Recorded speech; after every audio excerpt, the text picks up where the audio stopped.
Ciao ragazzi, bentornati a TV7 Vertigo, appuntamento tutto musicale, tutto rock, ma un rock fuori dal comune, è un rock pensante.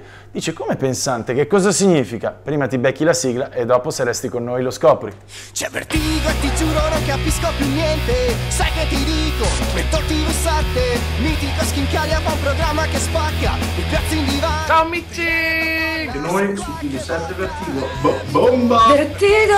Impegnato sui fan. Ragazzi, che cantante, che cantante, hai visto che rocker che sono? Ma oggi ne ho uno che spacca davvero con il suo gruppo, è in rappresentanza, quindi non c'è tutto il gruppo perché gli altri forse sono schiavi del lavoro come sottoscritto, ed ecco a voi quindi Matteo Brigo, dicevo, in rappresentanza dei Maieutica, rock pensante. Eccolo che arriva, ciao Matteo! Ciao Emiliano, ciao a tutti! Ciao, grandissimo, come stai? Tutto bene, tutto bene. Reduce da un po' di influenza, però adesso sono i rocker di sempre. Ma quindi dicevo bene, no? Insomma, che gli altri sono schiavi del lavoro? Sì, purtroppo per loro, meglio per loro. Ci sta, viva il lavoro, dai, viva il lavoro, Sì. che di questi tempi è veramente una fortuna averlo. Allora, salutiamoli subito, dai, che così ci togliamo il pensiero, magari ci stanno anche seguendo come live streaming e magari si fanno vivi in chat. Scrivete, ragazzi, scrivete, sapete che noi siamo in YouTube, nel nostro canale trovate proprio la diretta streaming, quindi gruppo TV7 YouTube, ci trovate facile, oppure nel nostro sito gruppotv7.com/Vertigo. Allora, stavo dicendo, salutiamoli, quindi salutiamo Thomas Sturaro, Riccardo Zago, Mirko Zidio e Luca Serasin. Ciao a tutti! Oh, li abbiamo detti bene, li ho pronunciati giusti perché sai che son foresto. Allora, io so che tu sei collegato, noi da Manhattan, dal building di Manhattan, Vertigo insomma non bada a spese, invece tu da Paltana, che è un quartiere di Padova.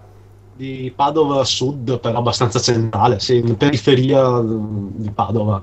Ok, partiamo subito con questo discorso che insomma è molto recente e attuale, cioè il fatto della problematica che come zona sei un po' a rischio esondazione fiumi, ce l'hai proprio lì alla tua sinistra, è lì, no, a destra, è lì questo fiume che a volte incombe e vi fa dormire con un occhio aperto, è così? Ti dicevo infatti che adesso sta cominciando a piovere, c'è allarme nell'aria, quindi ad ogni goccia che cade qua tutti si preoccupano. Noi scherzavamo iniziando un po' nel backstage a fare le prove tecniche e io ho detto a Matteo, ma Matteo scusa, ma i tuoi avi, i tuoi parenti, i tuoi nonni che si sono trasferiti da generazioni lì, gli sarà mai venuto il dubbio, ma come mai si chiama Paltana? Cioè già il nome dici no, la casa forse è meglio un po' più in là, ma lui mi ha spiegato, ripeti pure cosa dicevi, che il problema del fiume, come molti mi hanno detto nelle interviste serie che ho fatto qua e là, insomma in zona Bassanello o qua e là per il territorio veneto, che, vai, a te la parola. È un recente perché fino a qualche anno fa non c'era niente di tutto questo. È stato dalla prima alluvione, quella che ha dato un po' il via a tutto quanto questo tipo di problematica, che il fiume ad ogni pioggia rischia di esondare, però prima non era così, poteva piovere per giorni e nulla accadeva. Vabbè, chiediamoci perché, per come noi tutto questo cappello intro, nonostante sia TV7 Vertigo, lo buttiamo lì perché magari qualcuno facendo zapping alla sera alle 23:30, quando c'è proprio la replica televisiva, magari qualcuno delle nostre istituzioni, qualcuno insomma che ha il potere, magari dice caspita, è 1, è 2, è 3, è 4, ma guarda che coro di persone che non stanno bene e che rischiano quotidianamente insomma i propri beni e magari anche la propria vita. Va bene, dai, boh, il messaggio l'abbiamo lanciato e adesso torniamo a divertirci con i Maieutica. Un nome molto particolare perché in più viene associato a rock pensante.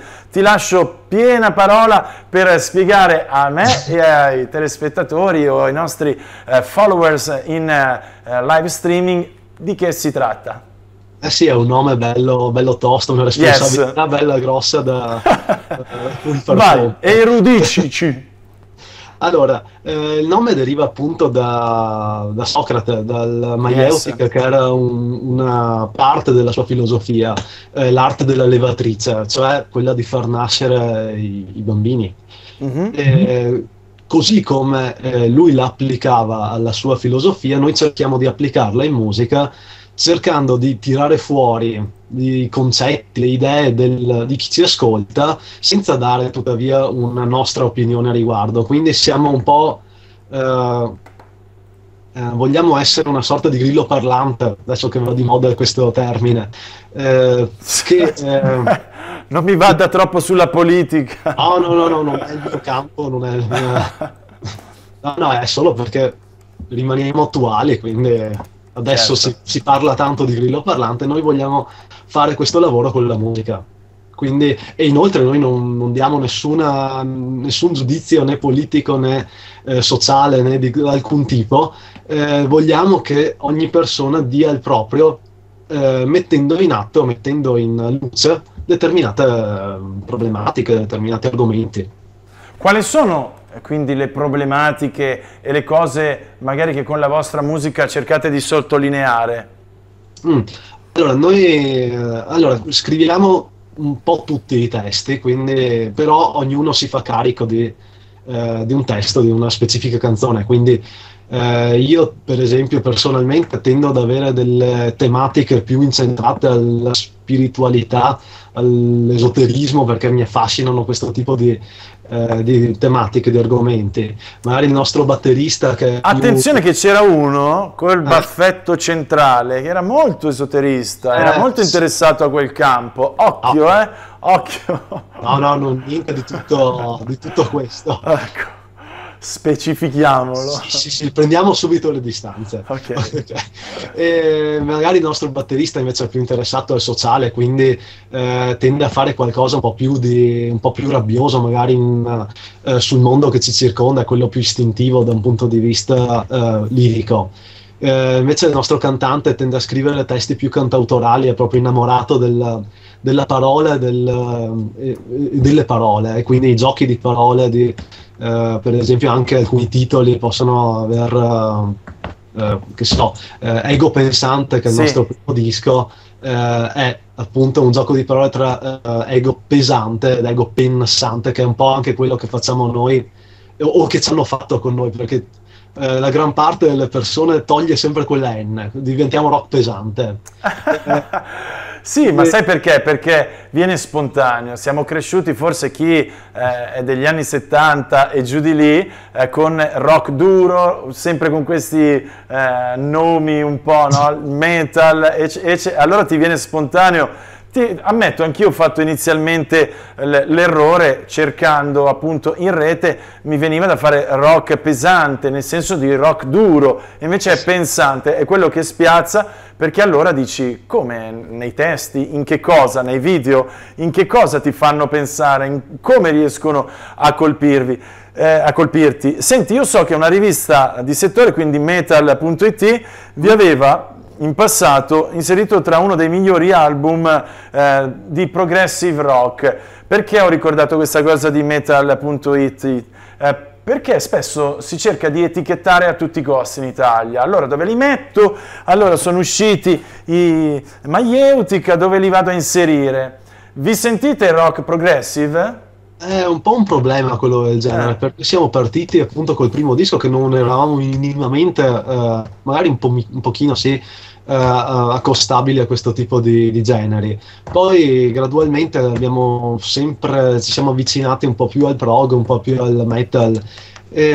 Sì, abbiamo deciso in questo modo perché appunto c'è il problema dell'etichetta. Cosa facciamo? C'è chi diceva che facevamo il rock alternativo, chi diceva facevamo metal, chi diceva facciamo glam, addirittura qualcuno si è sognato di dire. Quindi alla fine abbiamo tagliato blues.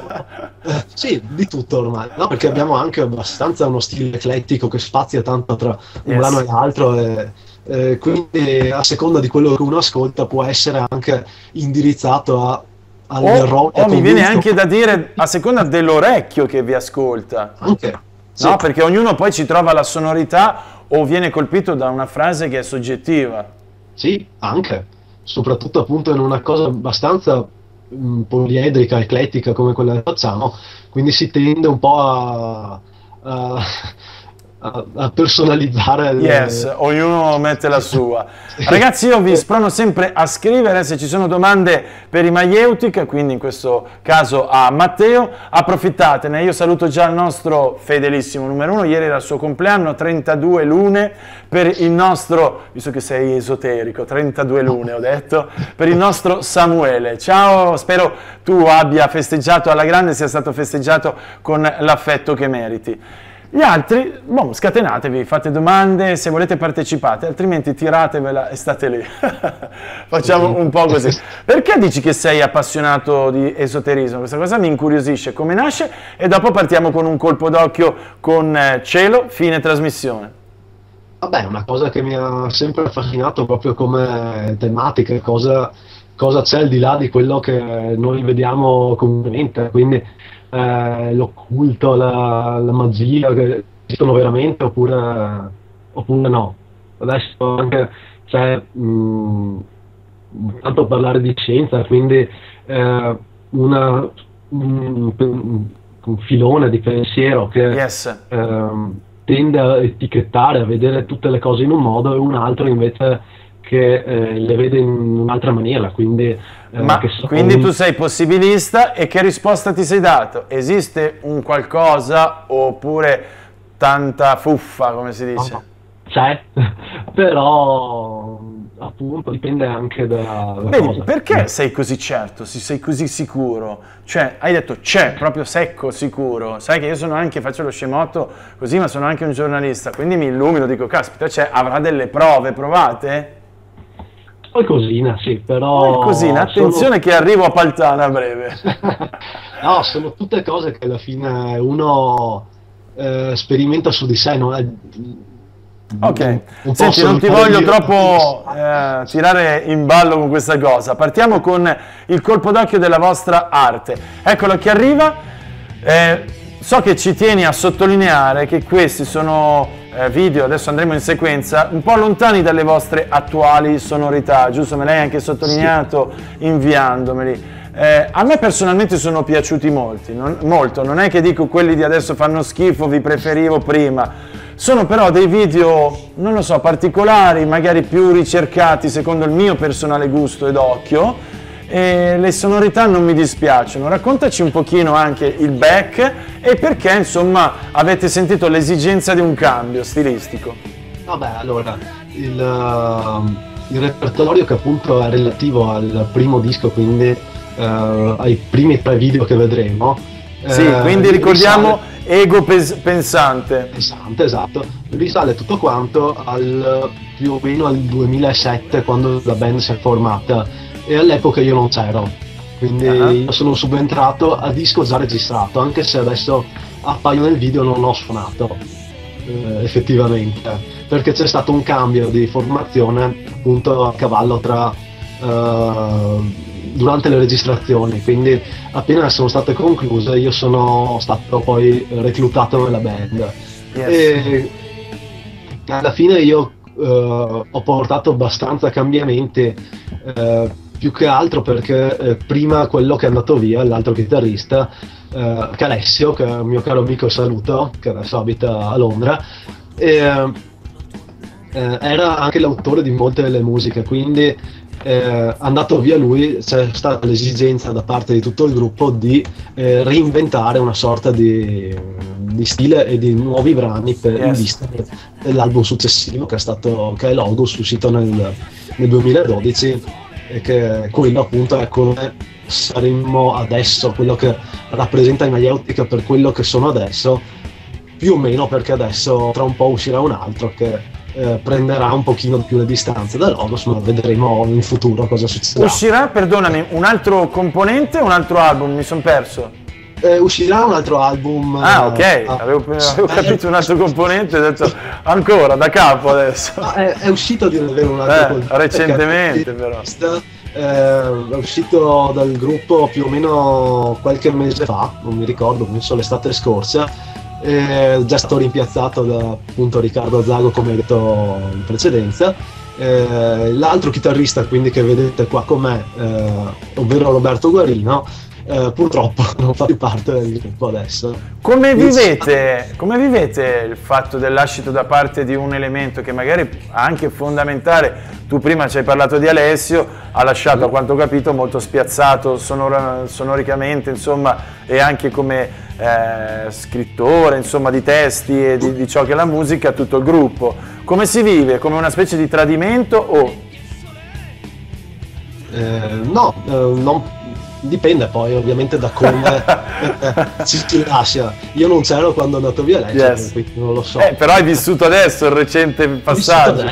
No, è stato comunque una cosa accaduta in maniera molto amichevole, perché lui comunque ci ha dato la notizia ancora a febbraio, mi sembra, dell'anno scorso. Yes. Nonostante ciò è rimasto con noi fino a quando non abbiamo trovato un sostituto e fino a quando non l'abbiamo educato, quindi educato ovviamente alla nostra musica, e quindi fargli imparare le parti, renderlo proprio pronto in vista di eventuali concerti, eventuali... Matteo, anche nel rock bisogna dare i 2 mesi prima di preavviso, come nel mondo del lavoro?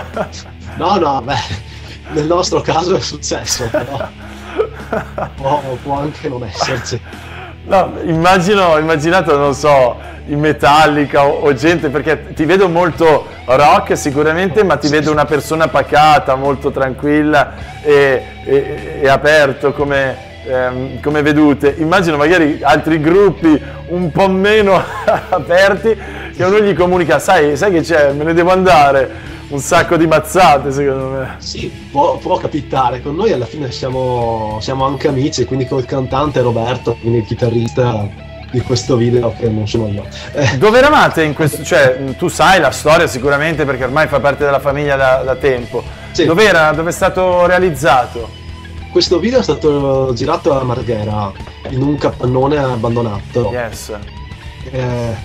Infatti era cadente, c'erano possibilità di crolli improvvisi, crolli, malattie, qualsiasi altra cosa, perché... Senti, dammi una dritta, perché sai, Vertigo ha anche un po' questo scopo, così senza che io mi alzi sull'altare, un po' informativo. Allora, immagina che ci stiano ascoltando dei ragazzi, o troveranno il link in YouTube, e bisogna chiedere dei permessi quando uno va a fare un video del genere, o, detto tra me e te, non ci ascolta nessuno? O uno va lì, fa il video e poi via e sgomma con la macchina. No, a dire il vero, il posto era già occupato C'era già un altro gruppo? No, da vagabondi, barboni. Okay. Noi quindi abbiamo dovuto portargli anche qualcosa per chiedergli, tra virgolette, il permesso di invadere il loro spazio. Loro sono stati gentilissimi.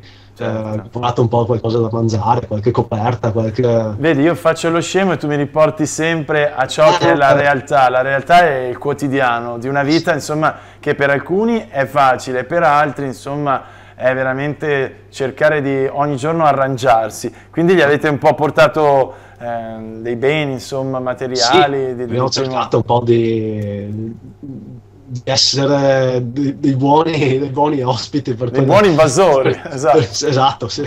Per quella giornata che abbiamo dovuto un attimo invadere appunto la loro... Ok, però diciamo anche che comunque spesso e volentieri l'amministrazione locale, basta chiedere il permesso, chiude un occhio, insomma non è che ti dice no, non si può fare, se lo fa è soltanto per una questione di sicurezza, giusto? Lo dico per i ragazzi che...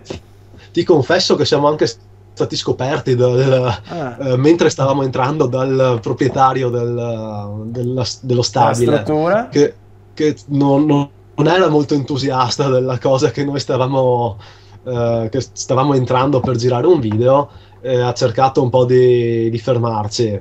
Sì, ma sicuramente senza essere, insomma, uno che va a vederci della dietrologia, l'ha fatto sicuramente per il fatto che se vi cadeva addosso una tegola o un muro, esatto, poi era lui a doverne rispondere, solo per quello. È quello che ci ha detto, infatti. Vedi, ci ha azzeccato. Anche lui è stato gentile. Certo. E l'avete fatto. E comprensivo della cosa. Ok. Allora, mi chiede subito il nostro Samu che zona fate come concerti, quindi addentriamoci anche un po' magari in qualche data o in qualche cosa imminente. Tu già mi hai parlato di un album che sta per uscire, date, concerti? Sì, uscirà per, non so bene tra quanto, dobbiamo ancora cominciare. È in produzione. È in produzione. Sì, siamo in fase di produzione. Prego, allora io non ti spaventare, ogni tanto Skype si blocca, ti ascoltiamo, vai.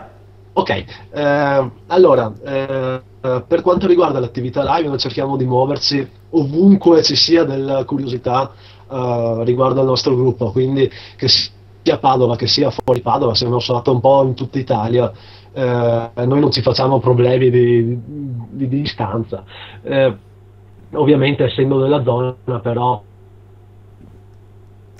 Perdonate, lo sapete che si blocca Skype, l'importante è che ci sia sempre il nostro Matteo. Gli diamo un attimo il tempo. Matteo, ci sei? Matteo, ci sei? Mi senti? Eccolo qua, vedi? Appena detto. Allora, non ci spaventiamo, diamo un attimo il tempo a Skype di ricontattare il nostro Matteo Brigo e dopodiché speriamo che tutto funzioni. Altrimenti vi sparo tutti i video uno dietro l'altro di Maieutica e vi invito a guardare il loro canale, quindi canale in YouTube e il loro sito. Diamo un attimo il tempo, allora acceleriamo un attimo la pratica. Metto giù io e richiamo il nostro Matteo. Così capite che veramente non tarocchiamo nulla. Pensate che gliel'avevo proprio annunciato, ho detto, vedi, mi fa arrabbiare sta roba di Skype, nel senso che quando facciamo le prove tecniche non c'è problema, durante la diretta si blocca e si incastra. Eccolo qua che sta tornando. La persona chiamata non è disponibile. La persona chiamata non è disponibile, ma noi invece la richiamiamo così, accettiamo. Ci sei? Eccolo che arriva. Sì. Voilà. Stavo appunto raccontando a chi ci segue, e tu mi sei testimone, cosa ti ho detto durante il backstage? Che la linea era perfetta, non c'era il minimo problema, sempre durante le prove. La voce si sentivano bene, e adesso... Durante le prove, quindi funziona tutto, poi quando parte la diretta, tac... Scherzando l'avevamo anche detto, infatti. Esatto. Vedrai che quando cominceremo sarà un'ecatombe. Secondo me è qualcuno, non lo so, di Skype che gli sono antipatico. Allora, senti, proseguiamo quindi con il nostro discorso, ma soprattutto anche artistico, perché poi il tempo fugge, io tengo sempre un po' il countdown. Occhio narcotico. Ecco che arriva il video, raccontami sempre un po' il tutto. Bellissime anche le frasi che piazzate come copertina, insomma esistono, ho letto due tragedie, una è quella com'era? Di Oscar Wilde? L'immagine qua era coperta. Te la rifaccio io, non c'è problema, torniamo subito indietro perché è molto bella, eccola qua, esistono due tragedie nella vita, non riuscire a soddisfare un desiderio o soddisfarlo, Oscar Wilde, molto bello. Ecco qua, abbiamo recuperato subito. Esatto, sì. In un certo senso richiama la storia del video dove c'è questa ragazza che si ritrova circondata da tutto quanto ciò che può essere desiderabile, quindi soldi, potere, piaceri di qualsiasi tipo, e gradualmente scopre che non è quello che... è un po' lo specchio della nostra società? Sì, di sicuro. Quindi... L'hai detto con un ghigno beffardo. Sì. È così alla fin fine. Io sì. No? Sì, vedo un po' com'è la situazione. Meno male, grazie a Dio, non per tutti i nostri giovani, e non è appunto al 100%, però vedi questo tipo di corruzione, di tentativo di comprare l'anima del giovane c'è. Sì, quindi... Noi abbiamo cercato di metterlo prima in musica, poi in video, anche se in un certo senso la musica tratta di una tematica leggermente diversa, che è proprio quella del giovane che appunto si autodistrugge. Però nel video c'è anche la reazione del giovane, cioè alla fine mi sembra lei un po' si ribelli. Sì, lei alla fine prende il sopravvento sulle sue... insicurezze, sulle sue incertezze, reagisce e trova la sua strada per fronteggiare tutto questo. Com'è nato questo video? Questo video è nato sempre dall'esigenza di promuovere il disco precedente, quindi Ego Pensante, sempre di lui stiamo parlando, quindi sonorità se vogliamo non molto affine a quelle attuali. Yes. E niente, quindi dato che io ho studiato all'università del DAMS, ho conosciuto diversi registi, ho conosciuto diverse persone, ragazzi che erano appassionati di questo tipo di arte, e dato che di alcuni di loro mi fidavo molto, come dell'autore di questo video che è Riccardo Melato, gli abbiamo chiesto se era interessato a girarci un videoclip. Lui è stato molto gentile e disponibile, e quello che vedete è il risultato.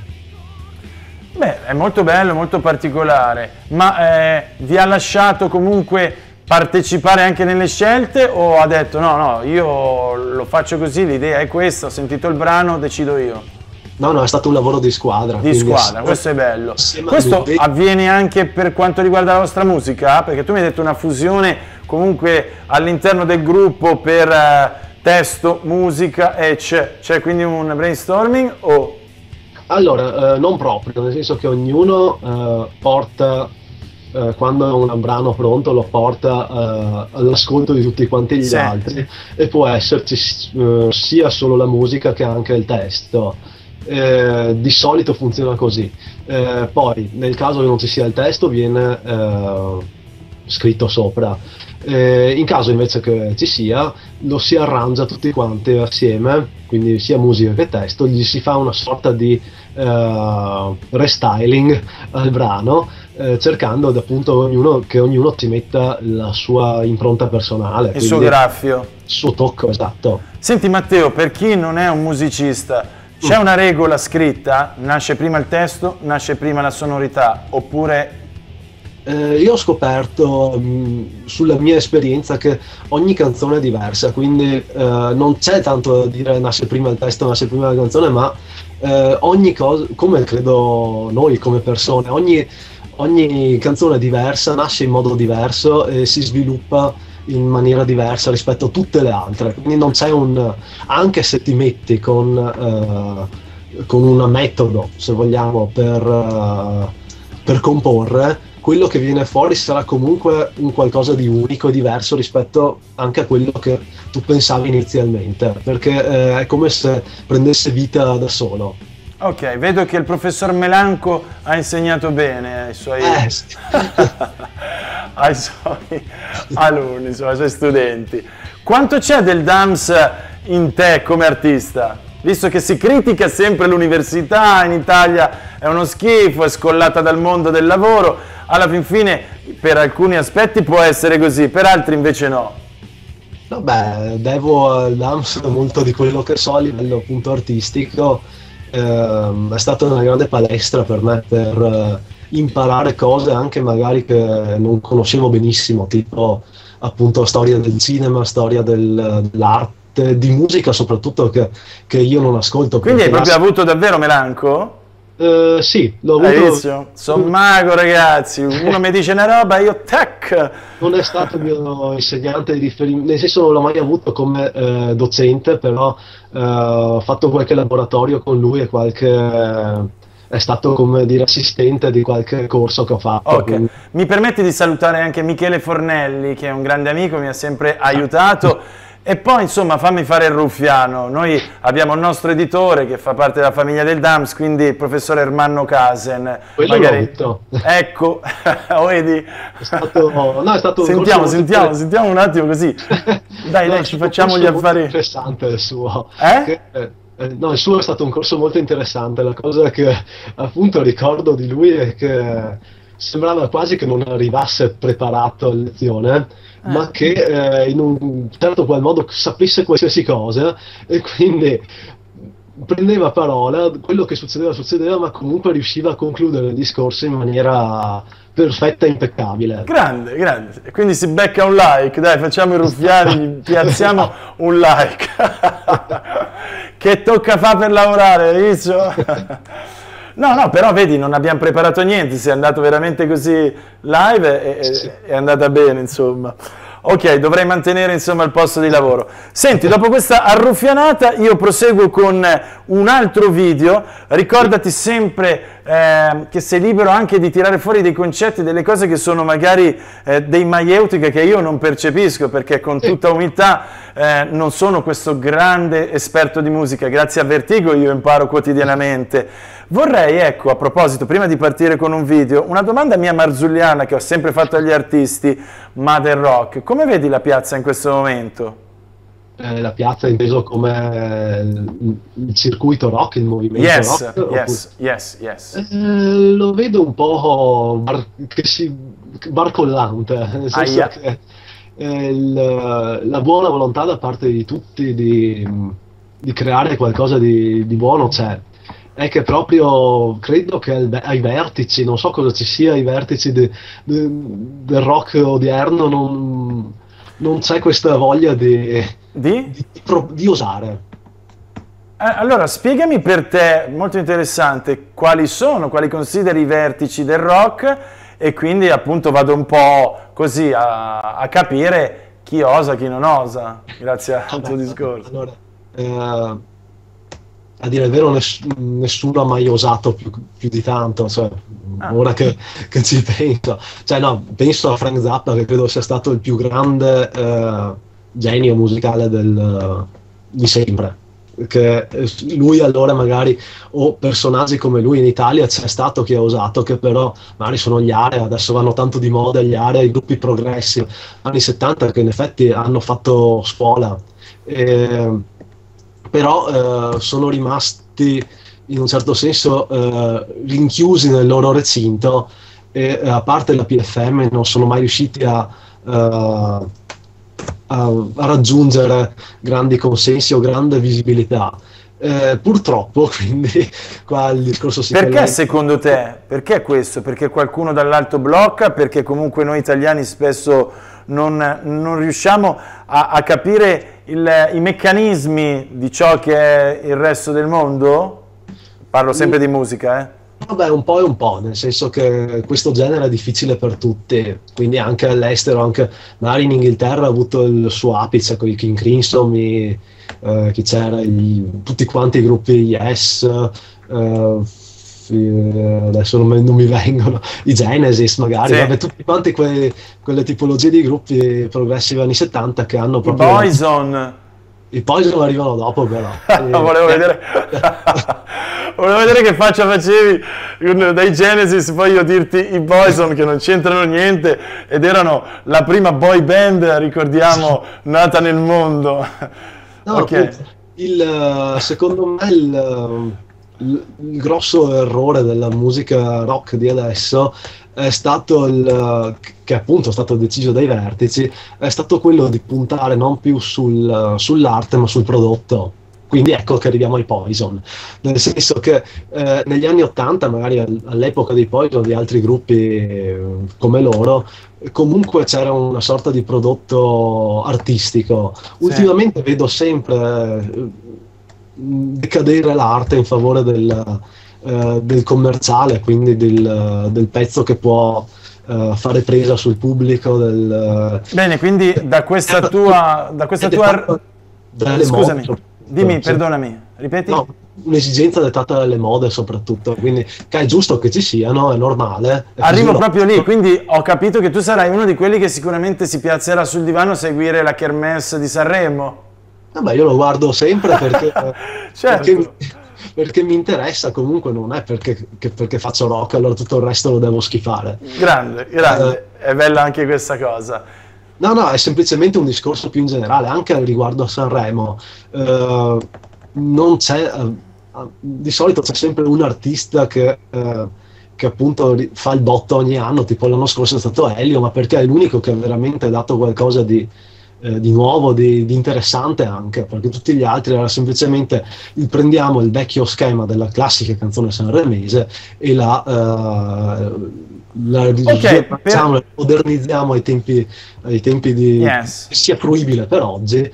Per Elio, guarda, non posso dire niente perché effettivamente era il brano più fuori, poi loro sono veramente fuorissimi e anche artisticamente sia per quanto riguarda la musica che come si sono presentati, è impossibile dire che non siano originali, che non siano unici.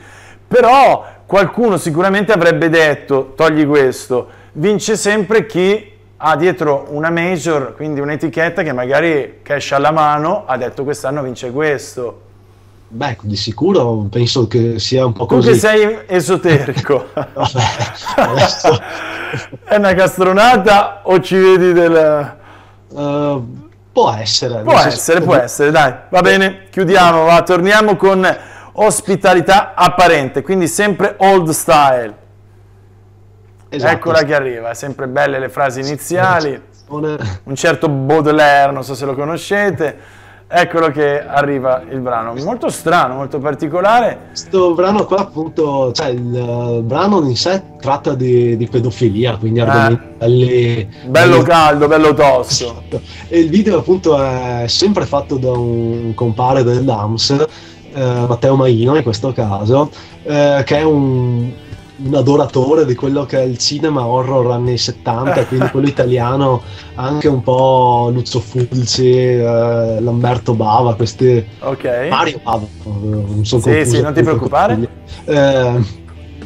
E quindi si vede, è anche voluto in un certo senso questo bianco e nero un po', sì, questo noir, sì. Si ricerca di ricreare quell'atmosfera che c'era in quel tipo di film, yes. E che si sposa perfettamente, anche se vogliamo, al testo e alla musica, che è abbastanza oscura, un po' teatrale, un po' maledetta.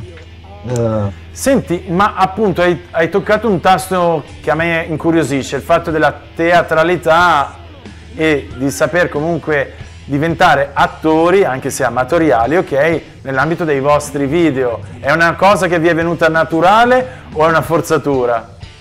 No, è venuto abbastanza naturale. Inoltre abbiamo scoperto che il nostro cantante, che adesso potete ammirare sullo schermo, che è Thomas Sturaro, yes, ha proprio una predisposizione, sì, una predisposizione, un talento proprio per questo tipo di cose. Beh, Matteo, ricordiamoci che il cantante è il frontman, quindi esatto, comunque sì, di sicuro, di fisso, ha la base di giusto egocentrismo. Sì, però lui in un certo senso ha questo appeal molto teatrale, che appunto ha scoperto anche lui, credo, certo, facendo questo tipo di cose, che appunto per questo abbiamo voluto poi approfondire nella fase successiva del gruppo, che è quella appunto riguardante il disco successivo a Ego Pensante, cioè Logos, e poi dopo di questo ancora di più in uno spettacolo teatrale che abbiamo fatto, di sì, cui magari parleremo meglio più avanti. Uno spettacolo rock, un'opera rock. Esatto. Sì, appunto, le attrici? Le attrici sono tutte prese dalla strada, come nella tradizione. Amiche, insomma, no? Perché sì, prese dalla strada è fraintendibile. No, in senso proprio neorealistico del termine. Okay. Quindi si tratta di amici, di conoscenti, che comunque si prestano anche loro ad avere un certo tipo di approccio, o magari sono interessate alla recitazione, oppure... Eccola qua, il nostro Skype che ci dà problemi, appunto dicevi interessate alla recitazione, poi ci siamo esatto, persi. Oppure semplicemente le amiche che hanno ceduto alle nostre pressanti lusinghe. Esatto. E niente, quindi in questo caso sì, sono lì, insomma. Sì. Boh, abbiamo capito.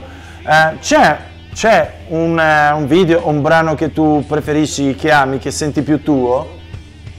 Il video, per quanto riguarda il videoclip, yes, mi è piaciuto molto quello di Sinestatica Apparenza, che appunto... Che arriverà come prossimo, esatto, a breve. Sì, no, ma poi alla fine ognuno ha le sue... So che è una cosa che dicono un po' tutti, però ognuno ha i suoi pregi, le sue peculiarità e i suoi momenti ai quali uno ricorda con un piacere, si sente particolarmente legato, quindi non mi allargo troppo. rimaniamo sì che sinestetica apparenza secondo me è quello che è stato più bello, anche perché c'era una location particolare, c'era tutta una serie di circostanze, anche se vogliamo a livello proprio tecnico è quello che mi è piaciuto di più per come è venuto. Perfetto, allora noi ce lo godiamo a breve, lasciatemi tentare di fare il giornalista perché ogni tanto, sapete, mi piace andare a frugare qua là in rete e cercare qualche curiosità, ne ho trovate due. Allora, questa mi è piaciuta particolarmente, si tratta di un certo Galileo Galilei e sappiamo benissimo che giochiamo in casa, quindi ospite patavino, quindi di questa bella città che è Padova, per un buon periodo. Illusione ottica di Galileo, mistero svelato. Dopo 400 anni alcuni scienziati hanno finalmente capito perché gli oggetti chiari su fondo scuro ci sembrano più grandi. L'hanno fatto anche poi in prossimità del suo compleanno, insomma dell'anniversario della sua nascita, che era, se non sbaglio, il 15 febbraio. Allora, poco prima del... eccolo qua, fatto il figo e poi c'era scritto poco prima del 450° compleanno di Galileo Galilei, che ricorreva appunto lo scorso 15 febbraio, alcuni scienziati del College of Optometry, quindi gli optometristi americani dell'Università di New York, hanno risolto il mistero dell'illusione ottica notata per la prima volta dallo scienziato Pisano. Un saluto anche agli amici di Livorno. La si può spiegare così: un oggetto bianco su fondo nero appare di dimensioni minori rispetto al medesimo oggetto di colore nero su fondo bianco. Galileo aveva notato questo fenomeno quando si era accorto che a occhio nudo Venere appariva più grande di Giove, ma utilizzando un cannocchiale diventava evidente che era Giove a essere più grande. Lo scienziato aveva correttamente concluso che doveva trattarsi di un'illusione ottica legata al fatto che Venere appare più luminoso di Giove, ma non ne conosceva le cause. Ma ragazzi, è arrivato il dottor José Manuel Alonso del College appunto di Optometry insieme ai suoi colleghi. Certo che è proprio vero, l'America è fatta da tutti tranne che da americani, soprattutto da italiani e anche latini scusate, che con i suoi colleghi ha pubblicato uno studio che rivela, utilizzando degli elettrodi per registrare i segnali ottici provenienti dai neuroni, insomma ha svelato questo mistero. Vedete, l'effetto è proprio questo, ve lo faccio proprio vedere, voilà, vediamo se riesco a metterlo a campo pieno, eccolo qua, è questo qui l'effetto, insomma sembra un po' più grande quello nero a fondo bianco, se lo osservate bene, però è un po' un'illusione ottica. Passo a un'altra notizia. Sapete che a me piacciono un botto gli animali e questa mi piace un sacco. Gli scienziati, gli elefanti, tra i pochi animali capaci di vero affetto. New York, una barca sulla spalla, un bisbiglio affettuoso, consolante, un gesto di tenerezza verso chi sta male, chi è triste o depresso. Ma non è un essere umano a fare questi gesti e suoni consolatori, è un elefante, un vecchio elefante che ha visto un cucciolo cadere e farsi male. Gli si avvicina, appoggia la proboscide sulla sua spalla e fa un suono sommesso, come se stesse dicendo al piccolo: su, su, non è niente, ora passa, su, su. Ragazzi, questa notizia la dico non per fare insomma il saccente, ma sempre per ricordare che noi facciamo un botto male agli animali e loro capiscono tutto e soffrono. Va bene, detto questo, ci becchiamo sinestetica apparenza. Ami gli animali? Certo. Hai un cane, un gatto, qualcosa? Avevo un gatto. No, beh, abbiamo un altro gatto adesso, sì, però appunto sì. Che non te lo ricordi? No, perché... Avevo il gatto... Ah no, aspetta un attimo che mi sembra ce ne sia un altro. Ti spiego, sembra che sia impazzito. No, perché avevo un gatto qui in casa, quindi uno di quelli domestici proprio che stava sempre in casa. Adesso invece ci prendiamo cura di un gatto più randagio, un po' più rock anche lui. Bravissimo. È più rock il gatto randagio. Okay. Per forza di cose. E quello domestico che cos'era? Classico hip hop o... No, era un soft rock, dai, un po'. Dai, Ok. un po' rilassato. Vai, allora ci godiamo questo che è il tuo video preferito. Raccontaci un po' tutto, vai. Preferito anche perché in un certo senso finalmente si tratta di qualcosa nel quale io suono, perché come ti dicevo prima erano tutti video nei quali comparivo come comparsa, come musicista, ma nei quali non avevo suonato io effettivamente nella base, quindi finalmente adesso ci sono di mezzo anch'io. Abbiamo girato al castello di San Pelagio che è verso Battaglia, più o meno quella zona. Bello, un po' mi sembra un Battaglia posto da Terme. visitare di sicuro. Molto interessante, molto carino, infatti la location è molto, molto bella, molto adatta anche a un video di questo tipo. E qua eravamo appunto nel giardino, poi abbiamo gironzolato tra le varie aree, le varie ali del castello e abbiamo finito di girarlo nel labirinto, quindi Quindi c'è anche un labirinto nel giardino? Sì, Bello, sì, io adoro i c'è labirinti. un labirinto. Bello. Nell'ultima parte del video si vedrà un po' meglio Yes. questo percorso, appunto. Così. No, è stata anche una giornata molto, molto particolare. Mi ricordo che appunto ci sono appunto degli animali che scorazzano Liberi. l'arte dei campi e sono stato inseguito e rincorso da un'oca cattivissima. Vedi la natura che si ribella. Poi sì. i cigni e le oche sembrano così innocui, ma se tu gli rompi le scatole sono più aggressivi di un pitbull.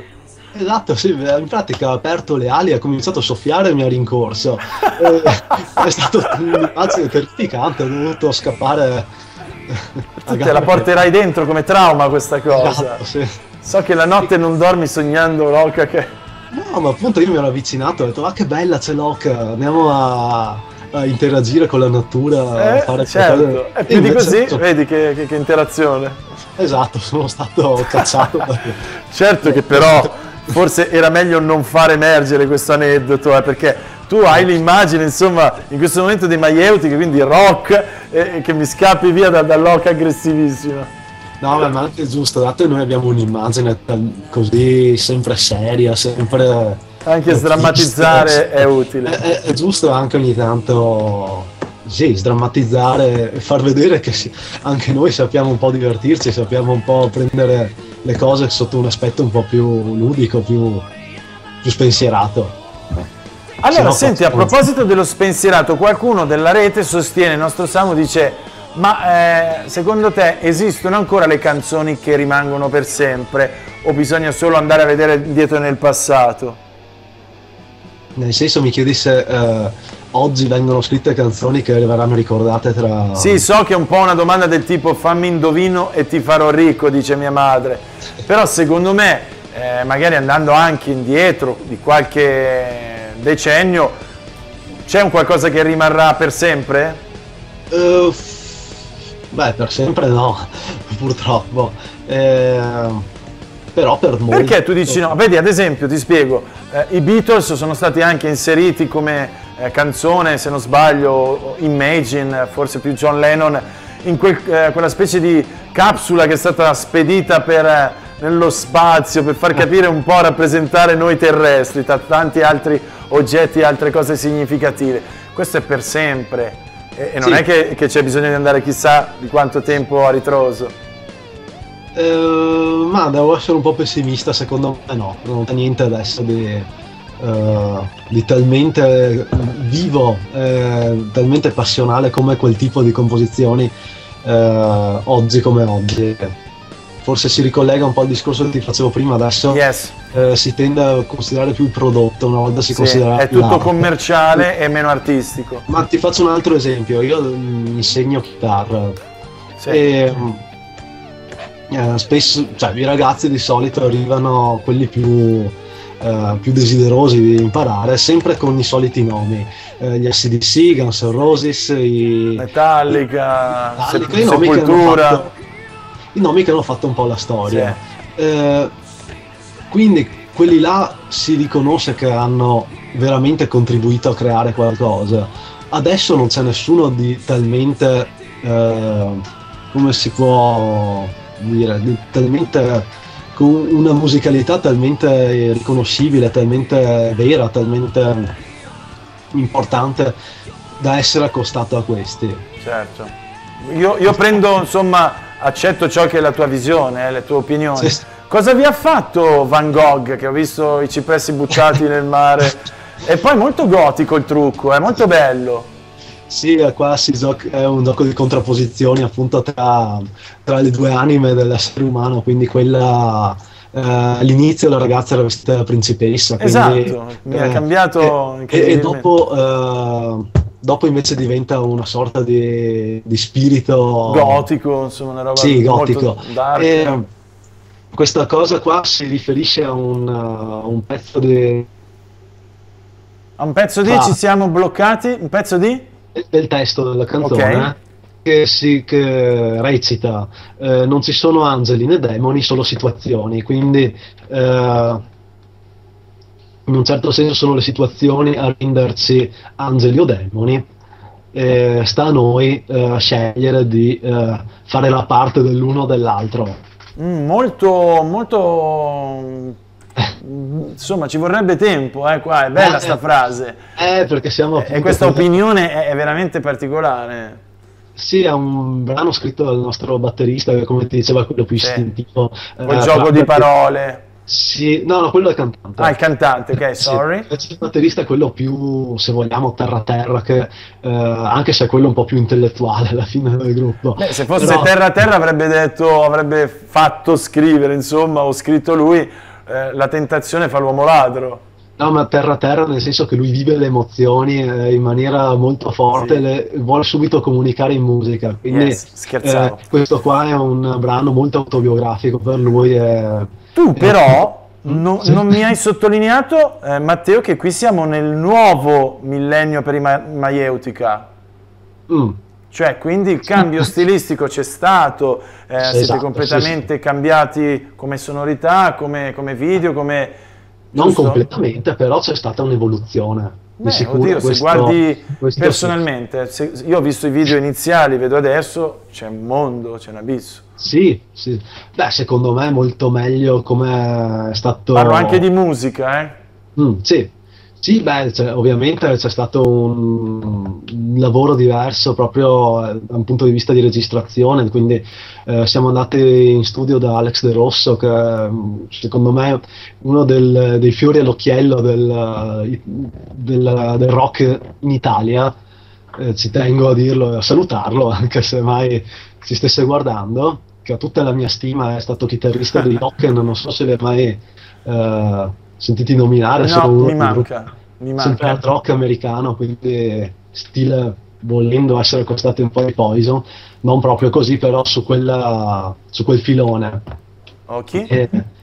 Come? Quindi dicevo appunto, ok, siete andati da lui a registrare da lui, che quindi lui ha una conoscenza, una padronanza sia della musica, del rock, sia del materiale dello studio proprio di registrazione, che per noi era qualcosa di veramente fantascientifico, e ci ha fatto veramente un lavoro egregio e ha fatto suonare il disco come suona, che è proprio come noi lo volevamo, quindi di questo lo ringrazieremo sempre. Speriamo di tornare a lavorare con lui anche in futuro.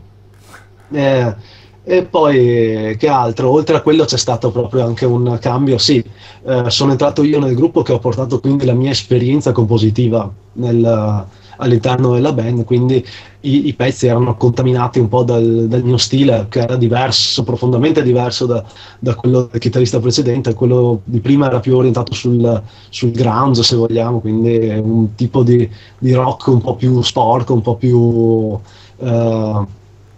underground forse. Io invece sono più progressive, un po' più metal, quindi un po' ho deviato un po' il percorso del gruppo. Ma una tua, dimmene uno, cioè, allora Matteo consiglia, devi per forza di cose avere in casa questo album. È una I domanda. consigli di Matteo, ne devi scegliere uno però. Mi stai facendo del male. Lo so, con voi musicisti è facile.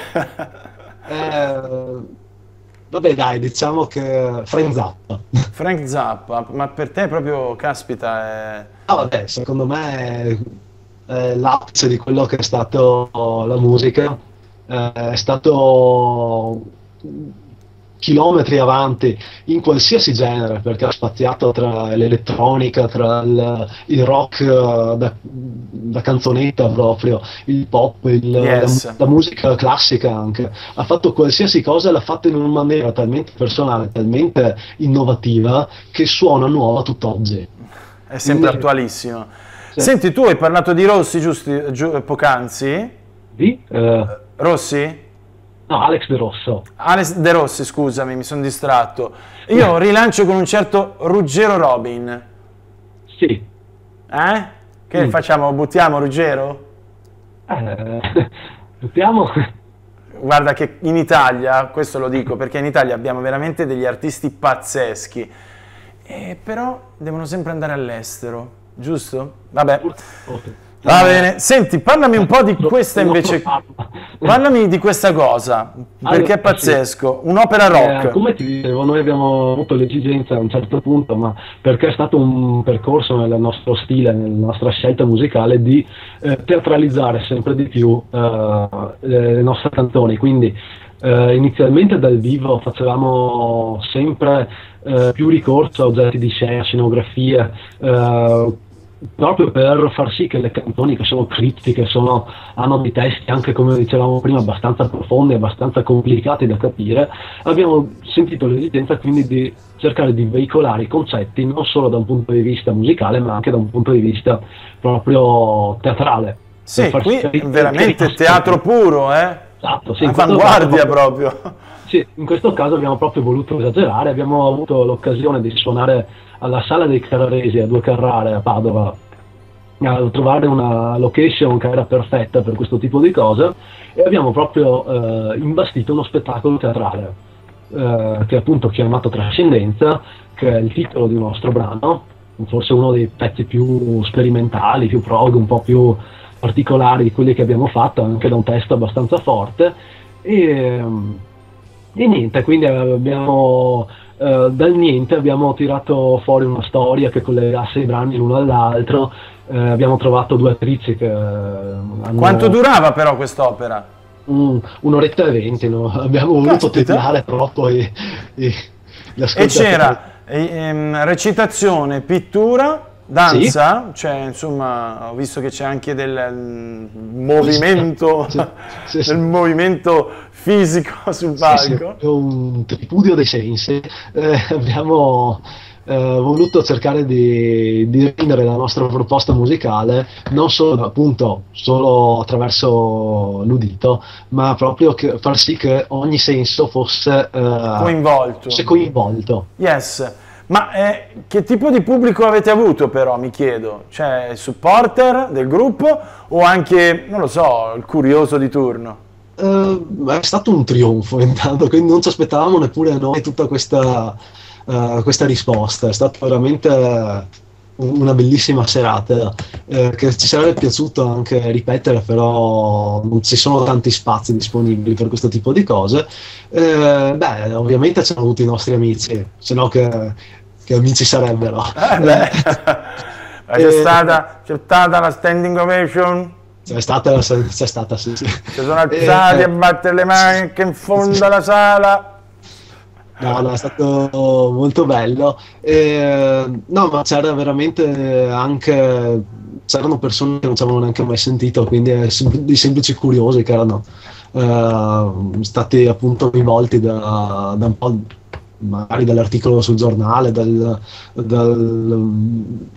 notizia su internet, non so come abbiano potuto, anche magari dal dépliant che era appeso fuori. Ma ho visto che siete stati intervistati anche dal TG locale? Su Rai 3, sì, dal TG locale, sì.